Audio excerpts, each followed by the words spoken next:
Our Dracula is very different to the Draculas that we've seen before in other forms of literature or in movies and things like that. He's not a kind of quintessential evil guy. It's a tale about someone that doing good ends up being evil.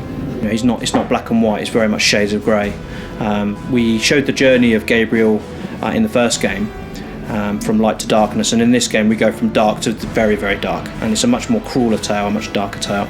And I think that following a character that you can identify with is really important. So we wanted to have a guy that people really saw, really felt for him, they understood how he got to that place. And so I think in many ways our Dracula is more human than previous incarnations of Dracula. Dracula's motivations are to end his immortal life. That's the main thing that's driving him in the game. He's been alive for a long time. He's tired of living. He wants to end this and to move on. Don't misunderstand me. He's an evil guy.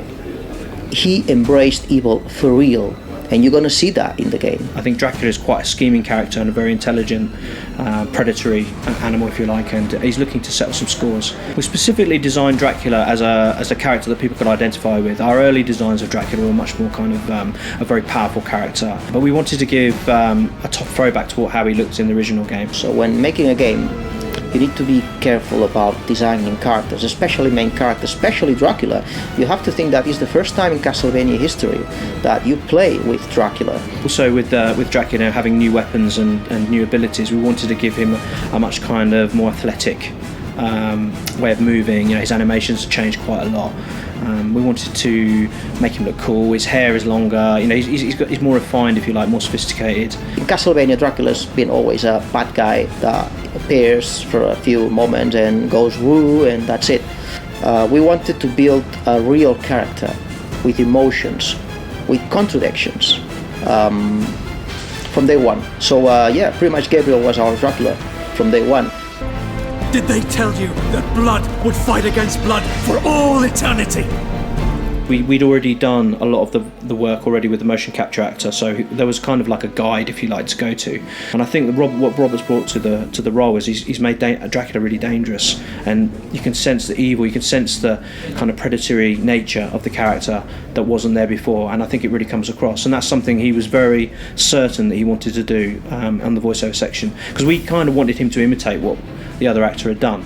And he was like, no, Gabriel wouldn't do that. He wouldn't be like that. He would be much more like this. And as soon as we heard his performance, we realised that actually he was right, that this was the way to do it. I am no longer Gabriel, woman. I am the dragon, Dracula. I am the Prince of Darkness. I think my favourite Dracula in cinema is probably Gary Oldman's portrayal of Dracula in the Francis Ford Coppola film. It changes quite a lot between, a real person with emotions. He loves, Winona Ryder's character, and the love between them is quite, very powerful. But also, he's kind of this nasty, he's this monster, and we see that really clearly. And I really think his portrayal was probably the best Dracula I've ever seen. I also loved the previous one, especially Nosferatu, the old, very, very old movie.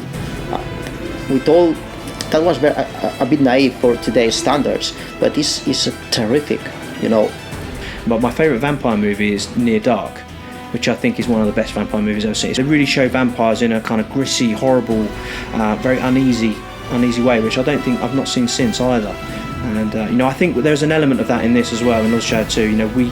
We do things with our Dracula that I don't think have been done.